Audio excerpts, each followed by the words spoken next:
Hi everyone, my name is Eve Hanlin and I'm a dahlia grower from the Pacific Northwest corner of the United States.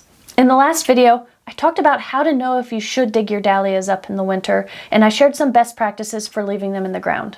I also talked about winter strategies for dahlias grown in containers. If you want to go back and see that video, I will link to that in the description below. Now in this video, we're going to talk about digging and storing your dahlias. I have a pretty unconventional method of storing my dahlia tubers in the winter, and I find it to be pretty easy. Some people say it's a bad idea, but it has worked for me for years, and you can see here's a picture of my garden, the results. It's doing just fine. Also, at the end of this video, I will share some more controversial and easy means of storing your dahlia tubers over the winter. So if you're finding the information in this video overwhelming, skip to the end, and then that perspective may be helpful for you. But first, let's talk about digging up dahlias. The first thing you need to know is when to dig them up. You must wait until the perfect moment after the first frost or two has killed back the above ground growth, but not too long. My favorite time to dig dahlias up is when the stem is almost completely brown, but there's still a little bit of green right at the base of the plant. Here's an example of what this looks like. Here's an example of a plant where I would wait a little bit before digging it up, though it's not an exact science and I have not had any trouble with dahlias dug up at this point. If you wait a little bit longer than this until your dahlia stems turn completely brown, I consider this to be too long personally. I like to dig them up when there's a little bit of green left in the stem. This is because the stem stays sturdier, and since all of the tubers are kind of linked together to this stem, I think it makes storage and dividing a little bit easier. That's just my opinion. Other people have different preferences. It is said that if you dig your dahlias up when the stems are completely green, your dahlias won't be ready for winter storage. Supposedly, this is something to do with the dahlias going into a sort of winter mode. I did an experiment one year and dug up a dahlia plant that was completely green, and I found that the tubers just dried out pretty quickly. Of course, this was just a very small sample size of one plant, so more testing is a good idea, but I did find that interesting. Here are some quick tips for digging the dahlia plants out of the ground. To start, move your shovel a bit farther away from the stem than you think is necessary, because it can be very easy to slice through the tubers with the shovel. I'd say at least a foot or 30 centimeters away from the main stems. And when you step on the shovel, make sure it goes down straight, so it doesn't angle toward any tubers and slice them. Then pull down gently on the shovel and kind of dig a little bit closer to the tuber, but from underneath. The goal is to lift the tuber up without breaking any pieces off. They're very fragile, and it usually helps to clean a bit of the soil off of the top so the weight doesn't cause any to break. You'll feel fibrous roots pop a bit, but if you hear any tearing or cracking, then you're breaking off pieces of tubers and you need to be more gentle. Once you've lifted the tuber up, shake the most of the soil off of it, and then you're ready to go.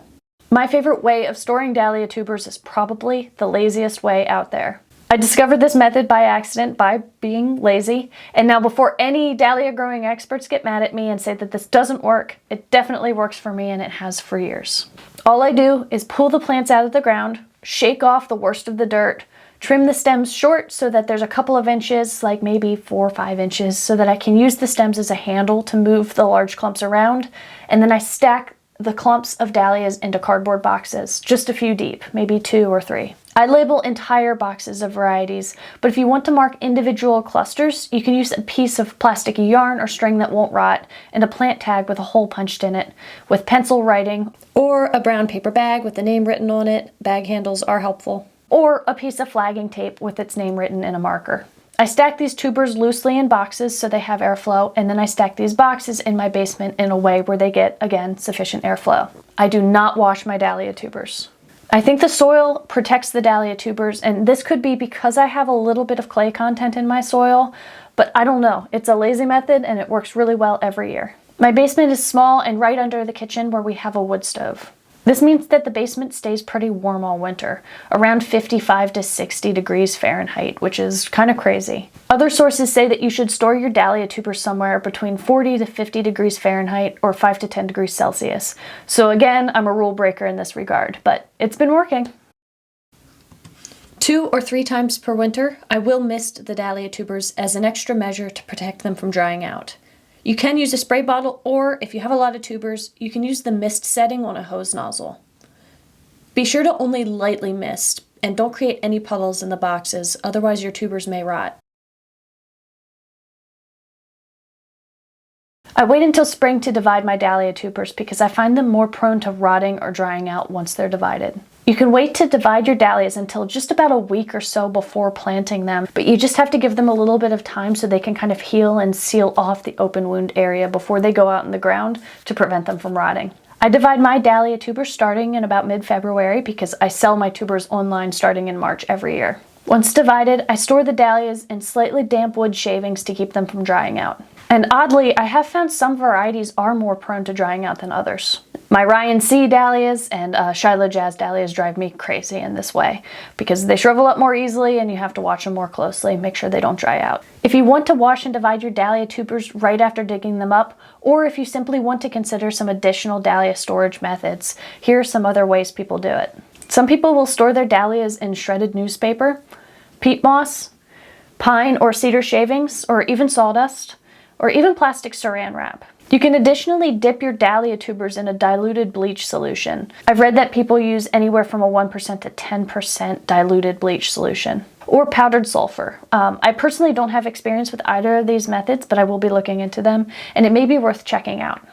In an attempt to be better for the environment and create less waste, I prefer to use the shredded newspaper or the cedar or wood shavings. This is over using saran wrap because it creates plastic waste, or using peat moss because I've read that peat bogs are a finite resource. I am absolutely not an expert nor a perfect environmentalist or anything like that, but I do think that every little bit helps, and especially on the scale, since I'm a dahlia farmer, on the scale that I'm using things, I try and lean toward materials that are more sustainable. If it weren't for the fact that I divide and sell my dahlia tubers every year, I would not need to use any storage material. I would just leave the dirt on them and wait until the last minute to divide them. I discovered my lazy dahlia tuber storage method by accident, so please don't be afraid to experiment with your dahlias. Please let me know if you have a favorite dahlia tuber storage method, or if you have any storage tips and tricks you'd like to share. Finally, I have one last and very controversial point regarding dahlia tuber storage. I know that this is a little self-serving considering I sell dahlia tubers, but I have a really good reason for this. Some people will not grow dahlias because they're overwhelmed with the idea of dahlia winter storage. If you find the prospect of growing dahlias completely overwhelming because you're worried about winter storage methods, just consider treating them as annuals. Many of the plants in our garden that are commonly considered annuals are actually perennials like dahlias in a different climate. Let's take geraniums, the pelargonium type that's commonly sold in nurseries, as our example. A lot of people will not hesitate to pay $20 for a geranium planter for one season and then let it die and then buy a new one next year. These geraniums are perennials that can be kept year after year if you bring them indoors like a houseplant, or if you store them in your basement using a few tricks. So if we're happy to pay $20 for a geranium, let it die, and then buy a new one next year, why not do that with dahlias if we don't want to deal with winter storage? Save yourself the time and the trouble and leave them in the ground over the winter. If they come back, great. If not, just get a new one. I only say this because there are a lot of people who are fans of annual plants that will not grow dahlias because they're overwhelmed with the maintenance. Of course, you could call me biased because I sell dahlia tubers, but I think I do have a point. Is it worth the $6, $8, $10 to you to not have to deal with all this winter storage stuff? There is the argument that if you dig up your dahlias and divide them, then you get more dahlias. You can get 3, 5, 10 dahlias from just one really healthy plant. So, I mean, keep that in mind, but still, it's up to you. If you have any additional dahlia growing or storing questions, please let me know in the comments below. You can follow me on Instagram at Gardens by Evelyn, on Facebook at Evelyn's Garden, or you can sign up for my dahlia growing newsletter, which is gardensbyevelyn.com/newsletter. I'll also put links to all of this in the description below. Of course, if you like this video or subscribe to my channel, it tells YouTube that this is quality content, and then YouTube will be more likely to share it with other people. It helps out a lot. Thank you so much for watching, and happy gardening.